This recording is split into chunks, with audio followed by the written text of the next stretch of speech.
É muito bom estarmos reunidas mais uma vez para meditarmos um pouco na palavra de Deus. Que a paz do Senhor Jesus Cristo seja com todas. Nós vamos continuar estudando algumas declarações que Jesus fez de si mesmo. Nós falamos um pouco sobre isso alguns meses atrás. E hoje vamos meditar sobre Jesus, a luz do mundo. Jesus, a luz dos homens. Jesus, a luz da vida. Vamos ler João capítulo 8, versículo 12. Está escrito assim: Falou-lhes, pois, Jesus outra vez, dizendo: Eu sou a luz do mundo. Quem me segue não andará em trevas, mas terá a luz da vida. Jesus fez algumas afirmações muito categóricas sobre si mesmo. E uma dessas afirmações, uma dessas declarações é esta: Eu sou a luz do mundo. Somente o Filho de Deus, somente Deus poderia dizer isso. As trevas simbolizam o pecado, e o pecado deixa o homem cego. O pecado leva o homem à morte eterna. Mas quem segue a Jesus encontra a luz da vida, acha a própria vida, a vida eterna. Acha a verdadeira vida, que é a própria vida de Deus. No Antigo Testamento, nós vemos muitas referências a essa metáfora da luz. No Salmo 27, versículo 1, está escrito assim: O Senhor é a minha luz e a minha salvação. A quem temerei? O Senhor é a força da minha vida. De quem me recearei? Deus é a luz do seu povo. Deus é a salvação do seu povo. Deus é a fortaleza do seu povo. No Salmo 119, versículo 105, está dito assim: Lâmpada para os meus pés é a tua palavra, e luz para o meu caminho. A palavra de Deus é luz e lâmpada para o nosso caminho.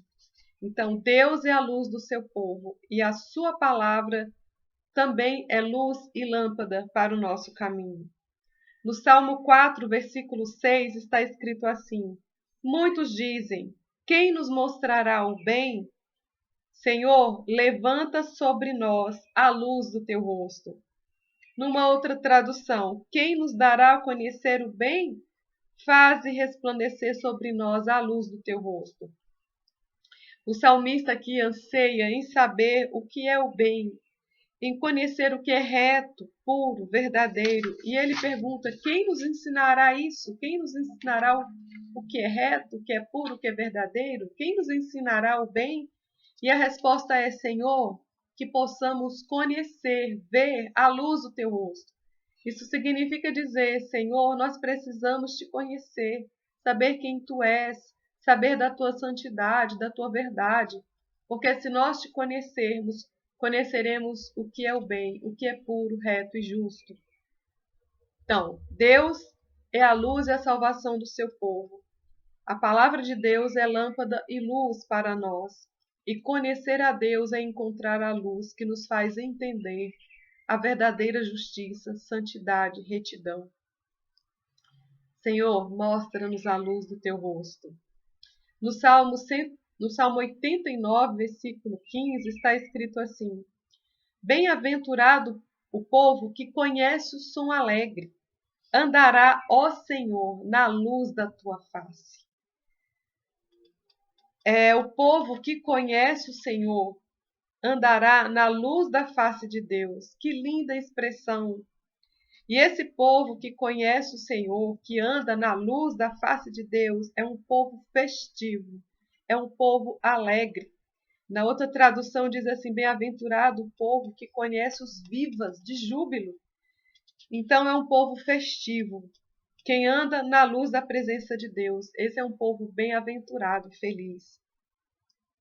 Em Isaías 49, versículo 6, está escrito esta profecia: Sim, diz ele, se referindo a Deus, pouco é os seres meu servo, para restaurares as tribos de Jacó e tornares a trazer os remanescentes de Israel.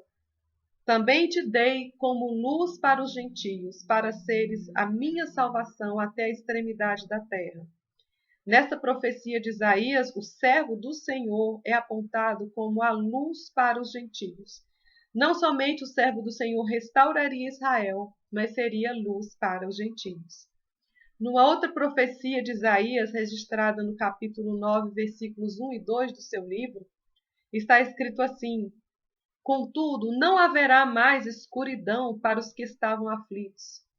No passado, ele humilhou a terra de Zebulon e de Naphtali, mas no futuro honrará a Galileia dos gentios, o caminho do mar junto ao Jordão. O povo que caminhava em trevas viu uma grande luz. Sobre os que viviam na terra da sombra e da morte, raiou uma luz. Essa profecia de Isaías também se refere a uma luz que iluminaria os habitantes da Galileia, que brilharia sobre um povo que estava andando em trevas e na região da sombra da morte. Então, só citando então algumas referências à luz no Antigo Testamento. Hernandes Dias Lopes diz o seguinte, que Jesus, o Filho do Pai, o servo do Senhor, o Verbo encarnado, personifica toda essa linguagem do Antigo Testamento. Jesus, ele é a própria luz, assim também como ele é a palavra de Deus. Assim também como conhecer Jesus é conhecer a própria vida, é conhecer o bem, a verdade, a justiça, a retidão. O Senhor é a minha luz, Jesus é a nossa luz. Jesus é a palavra de Deus, o Verbo encarnado. Ele é a luz para o nosso caminho. Na face de Cristo vemos a luz de Deus. Em 2 Coríntios, Paulo, escrevendo no capítulo 4, versículo 4, diz que o Deus desta era, deste século, cegou o entendimento dos descrentes para que não vejam a luz do evangelho da glória de Cristo, que é a imagem de Deus. Jesus Cristo é a imagem de Deus, e na luz do evangelho da glória de Cristo vemos a face de Deus. Então, essa declaração de Jesus, voltando a ela, falou-lhe Jesus outra vez, dizendo: Eu sou a luz do mundo.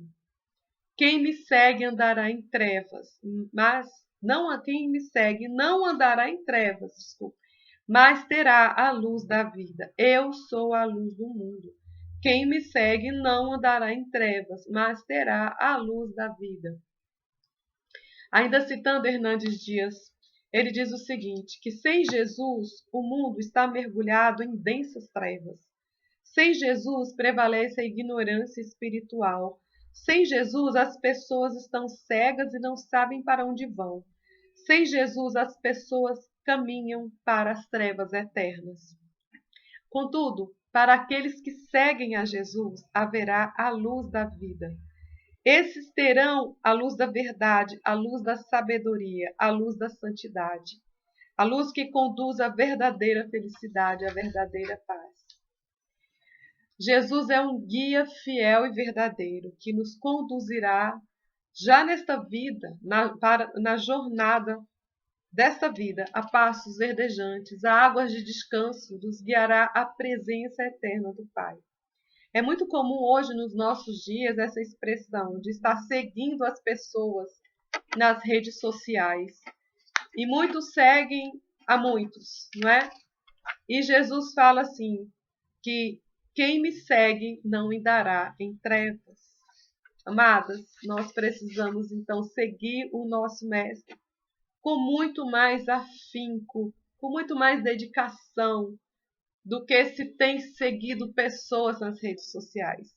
Porque Jesus é o que tem a verdadeira luz, a verdadeira vida. É quem realmente pode nos transformar, nos trazer paz, segurança neste mundo em trevas, perdido. E então, queridas, vamos seguir o nosso amado Mestre todos os dias, tendo notícias dele, lendo sobre a sua vida, os seus ensinos. Vamos seguir o Senhor. Jesus é a luz do mundo e quem segue a ele não andará em trevas, mas terá a luz da vida. Em João capítulo 3, versículos 19 e 21, numa conversa que Jesus está tendo com Nicodemos, ele diz o seguinte: E o julgamento é este, que a luz veio ao mundo e os homens amaram mais as trevas do que a luz, porque as suas obras eram más. Porque todo aquele que faz o mal odeia a luz e não vem para a luz, para que as suas obras não sejam reprovadas. Mas quem pratica a verdade vem para a luz, a fim de que as suas obras sejam manifestas, porque são feitas em Deus. Então Jesus disse que a luz, que é Ele mesmo, veio ao mundo. Mas os homens rejeitaram essa luz, rejeitaram o ensino de Cristo, rejeitaram o próprio Cristo, porque as obras dessas pessoas eram más, o seu coração era mau. O coração do homem mau odeia a luz, odeia a verdade do Evangelho e não quer vir para a luz, e não quer se deixar confrontar pela palavra de Deus, porque amam o pecado e amam pecar. Mas os que praticam a verdade, amam a retidão, amam a pureza, esses se achegam para a luz. Esses querem cada dia mais conhecer Jesus, querem estar mergulhados na verdade de Cristo, na verdade ensinada por Cristo, para que as suas obras sejam mostradas, porque são obras feitas em Deus, ou seja, são obras que são baseadas nos mandamentos de Deus, no ensino do Pai. Há muito ódio hoje manifesto contra o Evangelho de Cristo. Isso reflete o coração das pessoas que não querem ter suas vidas transformadas. Mas nós que amamos o nosso Senhor, seguimos amando a verdade, amando a luz e vindo para a luz, para que realmente possamos a cada dia ser transformados. Que possamos ser estes, amados, que amam a luz, que querem se aproximar da luz, que amam a Jesus, que querem conhecer mais profundamente sobre sua vida e seus ensinos. Que possamos, queridas, ter humildade de sermos confrontadas com a palavra de Deus, com os ensinamentos de Cristo, para que possamos ver com clareza, cada vez com mais clareza, os nossos pecados e, com a ajuda do Espírito Santo, vencer cada pecado de que temos consciência. Alguns aspectos práticos desse ensino sobre a luz, Jesus ser a luz. O apóstolo João, que falou muito sobre isso, ele, na sua primeira carta, versículo 5, capítulo 1, versículos de 5 a 7, ele diz assim: E esta é a mensagem que dele ouvimos e vos anunciamos, que Deus é luz, e não há nele treva nenhuma. Se dissermos que temos comunhão com ele e andarmos em trevas, mentimos e não praticamos a verdade.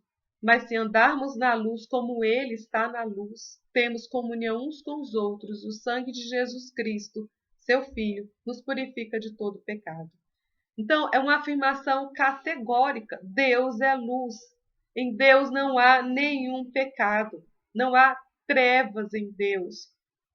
Essa é uma assertiva muito forte. Então, aquele que vive em pecado, ele está em trevas e não pode ter comunhão com Deus. Mas se nós andarmos na luz de Deus, na luz de Cristo, na luz do Evangelho, na luz da santidade de Deus, então temos comunhão com Deus e uns com os outros. E o sangue de Jesus Cristo nos purifica de todo pecado, inclusive dos pecados ocultos de que não temos conhecimento. Também João, na sua primeira carta, no capítulo 2, versículo 9, está escrito assim: isso é um aspecto prático. Aquele que diz que está na luz e odeia seu irmão, até agora está em trevas.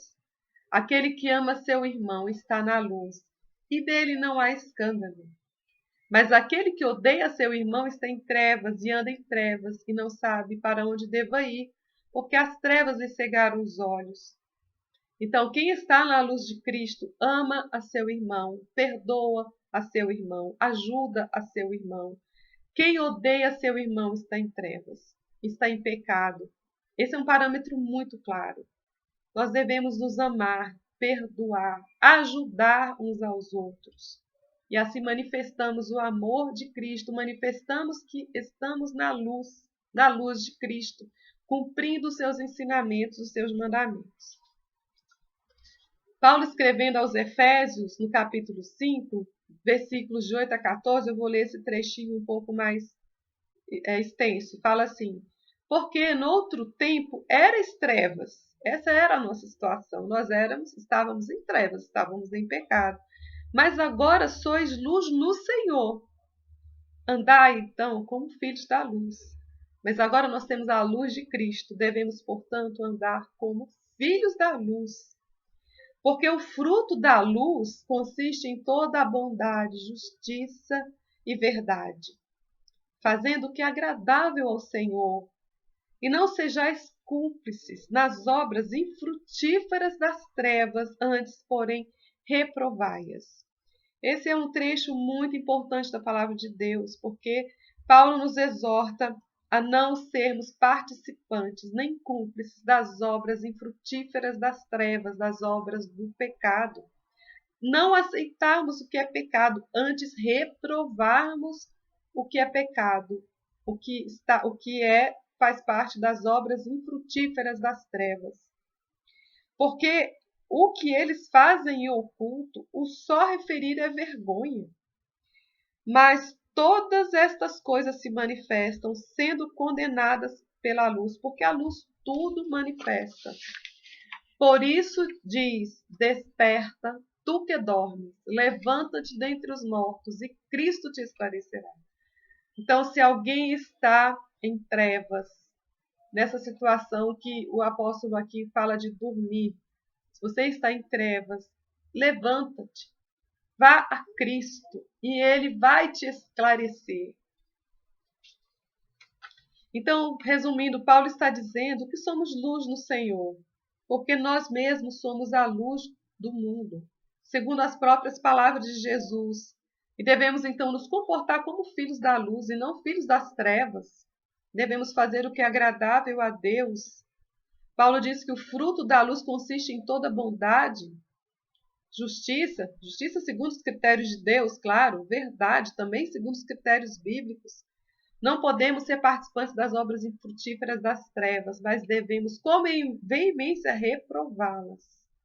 E ainda, amadas, devemos ensinar aos nossos filhos, netos, a rejeitar as obras das trevas. Nossos filhos, especialmente os nossos netos, irão crescer vendo coisas pecaminosas sendo consideradas normais. Cabe a nós ensinar a esta próxima geração a rejeitar as obras das trevas. Então, queridas, voltando à assertiva maravilhosa do Senhor Jesus Cristo. Falou-lhes, pois, Jesus outra vez, dizendo: eu sou a luz do mundo. Quem me segue não andará em trevas, mas terá a luz da vida. Jesus é a luz deste mundo. Não são as filosofias orientais que são luz deste mundo. Não são a filosofia de qualquer sorte e natureza. A luz deste mundo, amadas, não tenhamos dúvida, é Jesus Cristo, é a sua palavra. É a palavra de Deus. Só Ele pode esclarecer a mente confundida, perturbada dos homens. Estamos diante, queridas, de um mundo que está em densas trevas. Estamos convivendo com pessoas que estão sem rumo, que estão desesperadas. Às vezes vemos até pessoas no meio evangélico, perdidas, porque não estão se apegando à palavra de Deus, porque não estão se voltando suas vidas para a Bíblia e crendo nela plenamente, totalmente. Porque alguns que estão estão escolhendo o que acreditar na palavra de Deus e o que não acreditar. Estas pessoas continuarão confundidas. Nós aceitamos, acreditamos e queremos cumprir todo o mandamento do Senhor. Tudo que o Senhor Jesus nos ensinou. E isso é andar em luz. Jesus é a verdadeira luz. Ele é a luz da vida, que pode sim tirar o homem das trevas e conduzi-lo à vida eterna com Deus. Que possamos, queridas, nos achegar a essa luz e amar a verdade, para que as nossas obras glorifiquem a Deus, para que possamos proclamar com muita convicção a esta geração e às próximas gerações que Jesus é a única luz do mundo. Ele é a nossa luz. Ele é a personificação de tudo o que foi dito na palavra de Deus. Ele é a luz do mundo, a luz da vida. Oremos então, encerrando este período Paizinho, te agradecemos, porque Jesus é a nossa luz, Ele é a luz da vida. Te agradecemos porque o Senhor Jesus nos tirou das trevas do pecado. Estávamos perdidas, sem rumo, em angústias terríveis. Mas o Senhor brilhou sobre nós a luz do teu rosto. Te agradecemos porque podemos estudar a vida de Jesus e aprender dele. Que possamos, Paizinho, aproveitar este privilégio de termos a tua palavra nas nossas mãos, em termos escrito o testemunho dos teus filhos que escreveram as páginas do Novo Testamento, nos falando do cumprimento das profecias do Antigo Testamento, nos falando a respeito da vida de Cristo. Nos ajuda também a sermos luz neste mundo, possamos refletir a verdadeira luz de Cristo. Que a luz da glória do Evangelho de Cristo possa brilhar nos nossos corações. Paizinho, esse é o nosso desejo, é o nosso pedido, que possamos fazer diferença nesta geração. Senhor, no nosso meio em que vivemos, com as nossas famílias, com os nossos irmãos em Cristo, Paizinho, que possamos a cada dia conhecer mais, estar mais na luz do Senhor, nos aproximarmos cada vez mais da luz de Cristo, dos seus ensinos, e nos ajuda, Pai, a sermos transformados. Te agradecemos, Paizinho, por mais uma reunião, por estarmos com os nossos irmãos nesta tarde. Te louvamos por tudo em nome do Senhor Jesus Cristo. Amém, queridas. A paz do Senhor Jesus seja com todas.